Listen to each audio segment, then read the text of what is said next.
For the entirety of CSGO's history, there have been three kinds of automatic rifles. We're discluding the snipers and the auto rifles here because these are the three main common rifles that people use.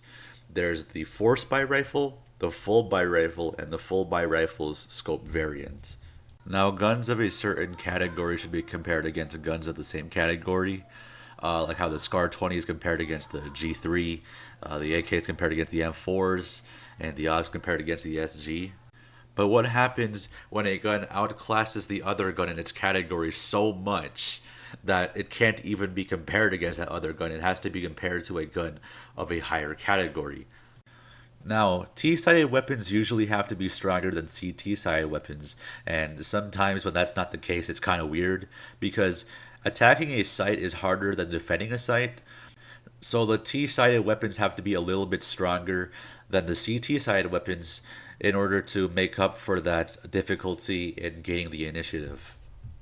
Now, that's not to say the CT-sided guns are horrible compared to the T-sided guns, save for one, because the AK is a very strong weapon. It's obviously better than both M4s because it does way more damage, more consistent at it, and sometimes even three shots, but neither of the M4s could do.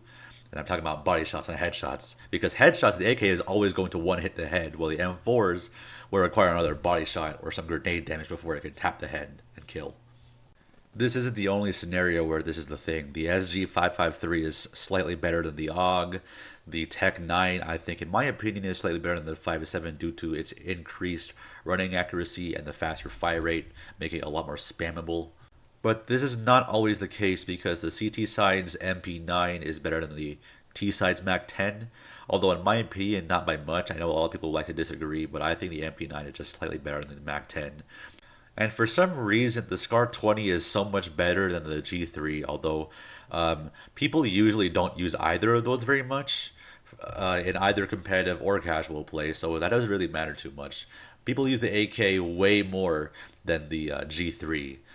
So that's perfectly fine in my opinion. Screw the auto rifles anyway, nobody likes them. But now for the topic of the day, the Galil. Now, the AK, when compared to the M4s, is better, but it's not overwhelmingly better. The Tech 9, when compared to the 5.7, in my opinion, is slightly better, but again, not nearly overwhelmingly better. The SG553 is better than the AUG, but again, it's not like crushing the AUG in every single aspect.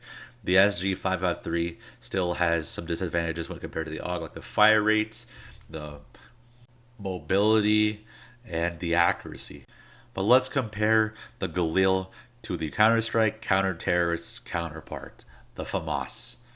Now, there's a handy little tool in this website called CS Labs that allows you to compare two different weapons, and in this case, obviously, we're going to be doing the Galil and the FAMAS. Link in the description to the website, by the way, and I'll also put the link up on the video right now. But if we can just take a look at the raw stats of the Galil against the FAMAS, we can see that it's already no contest. The Galil beats the FAMAS in price, armor penetration, which translates into damage in pretty much every round, magazine size, and reload time, which are very huge factors when it comes to playing Counter-Strike. You want good damage, you want a good reload time, and you want a good price. And the only thing it doesn't beat the Galil at is movement speed and recoil. The recoil can be fixed by you just learning the freaking pattern of the Galil. And honestly, I think the Galil's pattern is a lot better than the FAMAS. And the movement speed difference is so small that I don't even think it matters. It's like a 10 difference, which is not like a Negev versus a freaking SMG. It's the FAMAS versus the Galil. It's a 10 movement speed difference, and that doesn't matter. And if you check on the wiki page, it says that the Galil has a range modifier of 0.98, while the FAMAS has a range modifier of 0.96. This is a huge difference. Like, the FAMAS has double the damage drop-off of the Galil. This is a 4% against a 2% damage drop-off. And this makes the FAMAS horrendously inconsistent in terms of damage, because the FAMAS will require one headshot and two body shots for a kill at already very close ranges. And to put this in perspective, I know the M4A1S doesn't require this until a longer range, like the one you're probably seeing right now. but I'm not using the M4A1S anyway. Just I'm letting you know that's probably the range that it'll require a one head, two body shot kill.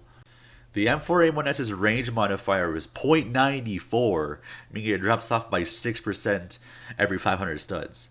Again, the Galil drops off at 2%, and the M4A4, which is known for its damage consistency, drops off at 3% every 500 studs. Just think about how crazy that is. In fact, I'll show you how crazy it is. Alright, so if we hop into this aimbots trading map where you shoot bots for fun, as I'm doing right now, I'm horrible at the game, but whatever. If you turn on the Kevlar plus helmet option, which you should, so in order to test this out, because this will prevent the M4 and the Galil from one-shotting ahead at all ranges. If you take the border off to allow you to walk around the map and turn off the spread, so the gun is 100% accurate, no more spread factors. If you go into a corner of the map, a very far corner of the map, and shoot a bot at another far corner of the map, check this out. Headshot. Chest shot, and he's not dead. So at extremely long ranges like that, the M4A4 will not kill in a headshot and a body shot. And if you shoot him again, which I can't because I'm horrible, I finally did it, but you can kill him. However, this is the crazy part. If you use a Galil at this kind of range, and you shoot somebody that far away, check this out. Headshot, body shot. You might have seen 2 shots fired at that time. I missed one of them, pretty sure, because I'm horrible at the game. Let's try another angle. I'll try to tap fire this time. I'm not very good at tap firing. I'm very spray happy. Let's go into this corner and shoot somebody else all the way over there. That's a very far target. Let's shoot at it. Headshot, right? Chest shot. At the ranges, the M4A4 will not 2 shots with a headshot. The Galil still can. That's how crazy this range modifier is. And in fact, if you look at the damage values, we know that the M4A4 has a damage of 33 and has an armor penetration of 70%. The Galil has a damage of 30 and has an armor penetration of 77.5%. Now, if we go and calculate these values, we can see that the Galil does 23.25 damage at close range. The M4, on the other hand, does 23.1 at close range. So not only does it have a better range modifier than the M4A4, it does more damage by a slight amount, but still, that's still very surprising. You are not supposed to expect a gun like this to do this kind of damage.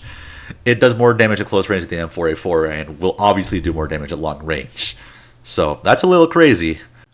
The fact that I had to compare this to the M4 and not the FAMAS is ridiculous.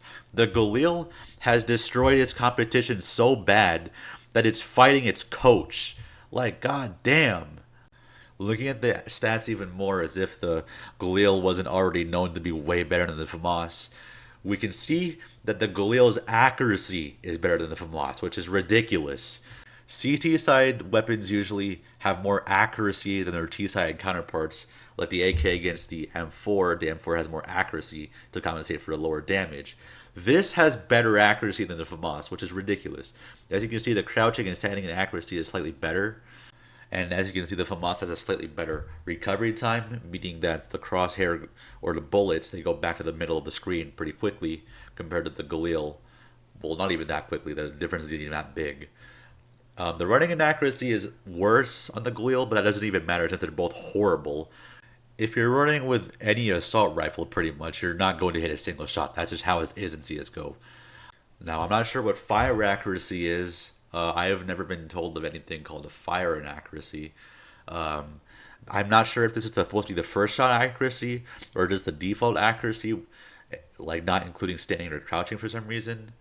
But it probably shouldn't affect it that much. And again, even if the Galil turns out to be slightly worse in terms of accuracy than the FAMAS, because of the fire accuracy, it probably wouldn't really matter that much, considering the Galil would probably be only slightly less accurate.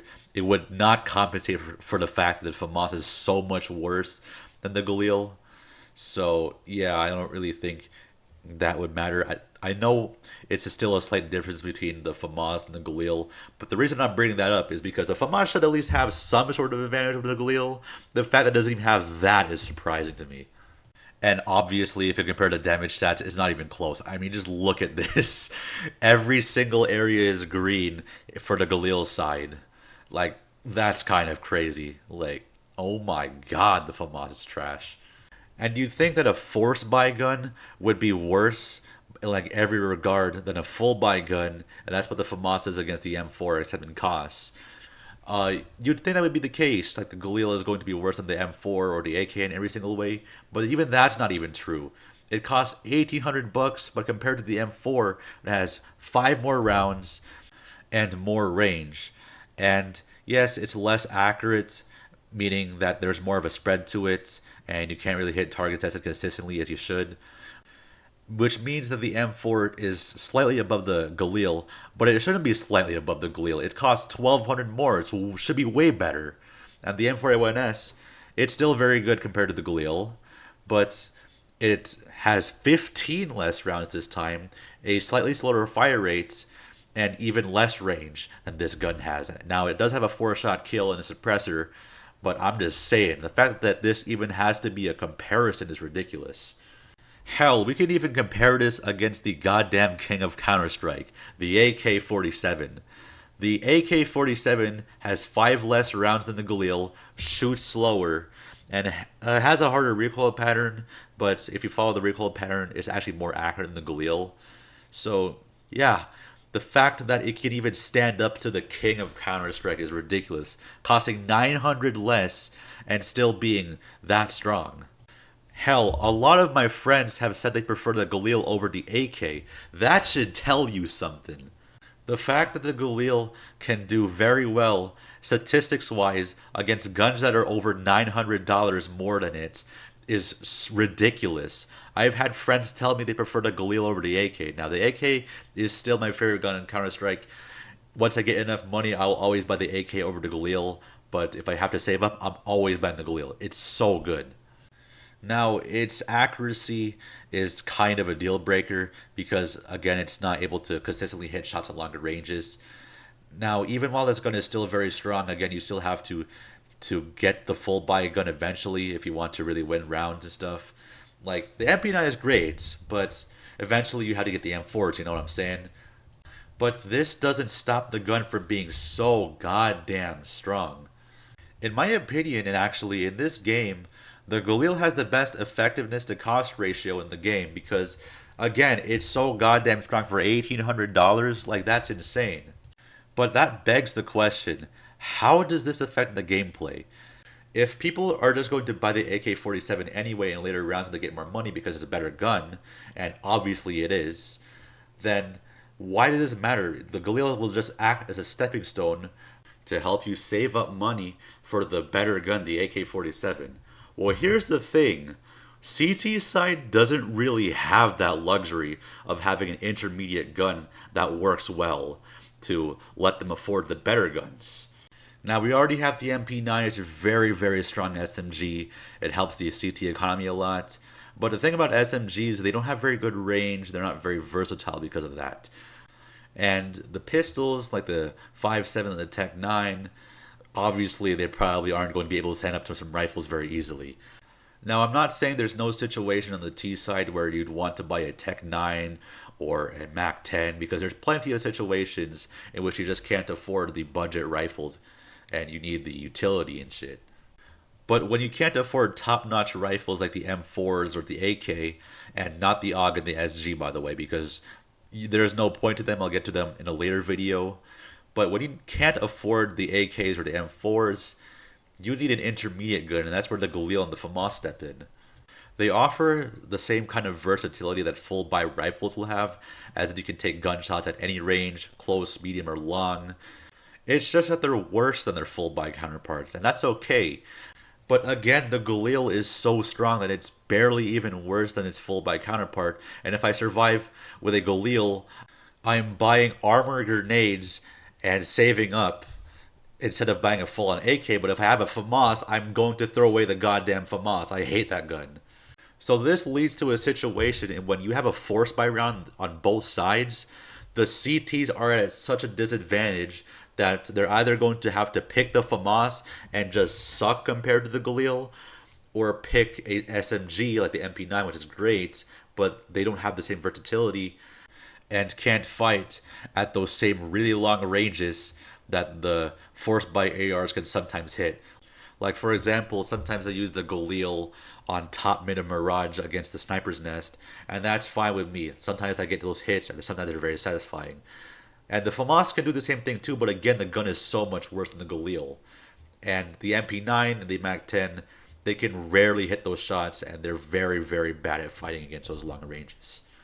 So again, in force buy rounds, the CTs have a massive disadvantage, and even if the Ts have to force buy and the CTs can full buy, the Ts don't even have that much of a disadvantage, which is crazy because the Galil again is almost as good as an M4 for $1,800. So against a full buy round full of M4s, the Ts will be at a decent disadvantage because again, they still have to get the initiative, but it's not nearly as big of a disadvantage as Galil versus FAMAS. It's a huge disadvantage. But let's say there's a certain CT player that really hates the FAMAS and will never use it, so they're going to pick an M4 instead. Let's say they pick the M4A4 to fight against the Galils on a force buy round, even when they should not be doing that. Their M4 costs $3,000, and the Galil costs $800, meaning the Galil player can buy an armor and a flashbang while the M4 will have nothing. Which means that the Galil player will be able to one-tap the M4 player and kill them in the body very quickly if they can't hit the headshot, while the M4 player is very vulnerable and fragile and will die very quickly. So you're either going to have to pick a very bad gun to come up against a good gun, or you'll have to sacrifice utility and armor to have a good gun against a good gun. That's a little bit bad, you know what I mean?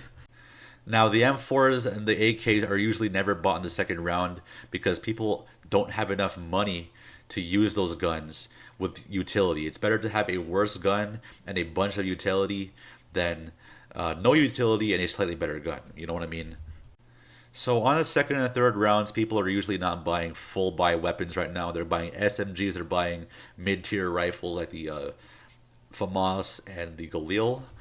And even other players, they will actively try to stay away from the FAMAS because they hate it that much. So it's usually SMGs and Galils, and if they're really unable to buy those kinds of things, they're going to buy pistols, but that's for eco rounds. And usually eco rounds are for the side that loses that first round. So let's pull up a crazy statistic, and thank you to BoomCS for providing the statistic in the video. But before we get into that, let's provide some context, because the CT side has been struggling for some reason in CS2. It wasn't like this in CSGO because a lot of people are saying that the CSGO was very CT-sided. But recently, Valve had to really relieve some pressure from the CT side. They had to buff the M4 by reducing the cost to 3,000, and they had to nerf the T side by making their bomb reward. If they planted the bomb, they would get 600 instead of 800, which is a pretty big deal. This bomb reward for planting the bomb was making it so the T side could easily win the second round if they just won the first round by planting a bomb. But it's clear that this wasn't the only thing that's making T side win the second rounds. Now, if you look at the stats before and after the update, we can see that 86% of the time, if the T's won the pistol round, they're going to win the second round, which is a really crazy statistic. In comparison, though, the CT side win rate, if they win the pistol round on round 2, is still pretty high, 79%, but it's not nearly as high as 86%. But after the update where they buffed the M4A4, nerfed the bomb reward, and for some reason made some weird changes to the CT incendiary grenade, and honestly I think it kind of nerfed it because the duration's less, the spread is less, and the cost is less, but still the cost being less doesn't make up for the weaknesses it now has. But yeah, after all that, the T side win rate on round 2 after winning a pistol round dropped from 86 to 82.5. And comparatively, the CT win rate has been pretty much the same after winning pistol round, but the deviation and the variance is different. It has more variance now. I'm not sure why that is, but yeah, it apparently does. But that still is kind of insane. The T win rate on round two after the pistol round is still quite a bit higher than the CT's win rates after winning pistol round. And I don't think it's just because of that bomb thing.